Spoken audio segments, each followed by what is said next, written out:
Hi, my name's Joel Ozborn. When I was 12 years old, my dad took me to see an American comedian magician called The Amazing Jonathan, and I was sitting in the audience that night just blown away by it, and I remember looking up on stage thinking, that's what I want to do when I grow up. So I'm still working towards that goal. I was in school. I did street performing, and I tour managed that guy when I was 12 years old. That guy that I saw, the Amazing Jonathan. That's what I ended up doing, moving out to the States after I left school and being his tour manager. No, it's not really a job, you know. The stage time's not a job, really. It's like the travel. That's I'm going to give you the worst part of being a comedian is the travel and flying everywhere. The best part is what we do on stage. In high school, I entered a public speaking competition at high school, and while all the other kids were doing, routines about the environment or politics, I got up and did a whole routine about.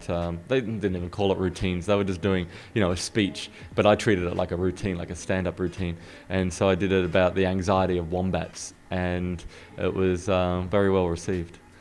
And I ended up getting the medal for. I'm not trying to big note myself here, but I got the medal for public speaking award for high school, and all those like debating champions, they were really pissed off with me. They're like, "You just treat it like I was some laughing stock." Yeah, that's that's what works. Jeez. Yes. Yes. It was in Sydney. See, I've suppressed it so far. I had to really dig for it. It was in Sydney. It was on a boat on the harbour. It was on a little boat, and there was no stage. There was just a PA behind me, and a lead, probably the length of this lead here, the length of this, and it was just feeding back the whole time. So I had to angle myself like this the whole time and deliver the jokes like this. I couldn't do any act outs, anything, and I just took it big time. It was horrible. And then I was stuck on the boat the rest of the night with all of those people. There was nowhere I could go. The only place was this spot next to the DJ who had taken off his shoes, and it was the most disgusting, funky smell. But I was willing to put up with that than have to make eye contact with anyone on the boat. And it got to the end of it, and it was raining too, so I couldn't even go outside. I had to stay indoors. And then and they did salsa dancing too, so it was comedy and salsa, which is perfect combination.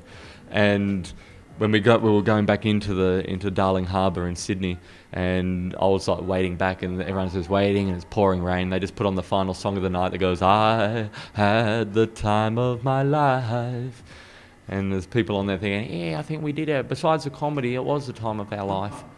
So yeah, that was one of the worst. A gig where you bomb and then have to stay with the audience and can't escape. There's not much worse than that. The Amazing Jonathan, George Carlin, Brian Regan. He's a US comic, very funny. And comics in Australia like Akmal and Anthony Murr, Arj Barker, Jamoan. I grew up watching Carl. All of those guys I grew up watching, and they were like my favourites when I was a kid, and they've remained so. But yeah, people like George Carlin and Richard Pryor. It's even when I mention their names, it gets an applause. That's how revered they are. They're at the top of the mountain. I think tonight, this interview, I think this is everything's built up to this. Look, people agree with me. Everything is built up to this interview tonight.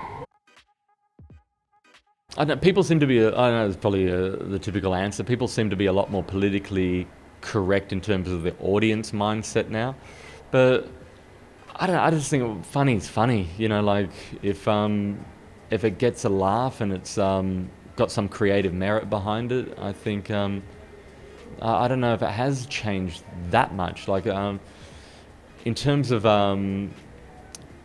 because I can still watch some of the old classic comedies. Like you watch Marx Brothers or Laurel and Hardy, and I still find that hilarious. So I just think funny is funny, and you know, if it's got some creative merit behind it, I think it lasts a lifetime. I think just get the flight hours down. That's it. You can ask everyone all the advice under the sun, but just get up on stage and you'll figure it out. I think that's the only real advice I can think of. Just do it. Get the flight hours down, and there'll be hard nights and there'll be great nights, but you just take it all in your stride and just keep on doing it. Just get the numbers down, get the flight hours down. Taking the stage in about an hour's time and entertaining the crowd up here in Brisbane. That's what's directly next for me in comedy. Hey guys, thanks for listening. I'm Joel Ozborn. I think down the bottom you can just find out any social media stuff. But the thing I really want to tell you about is this documentary that I'm involved in called Always Amazing. It's available on the All Things Comedy YouTube channel. Just go to YouTube, type in Always Amazing. The documentary comes up. It's there for you to watch for free, which I know you guys love because you're watching this for free. So why not continue on over to YouTube and check it out. You won't be disappointed.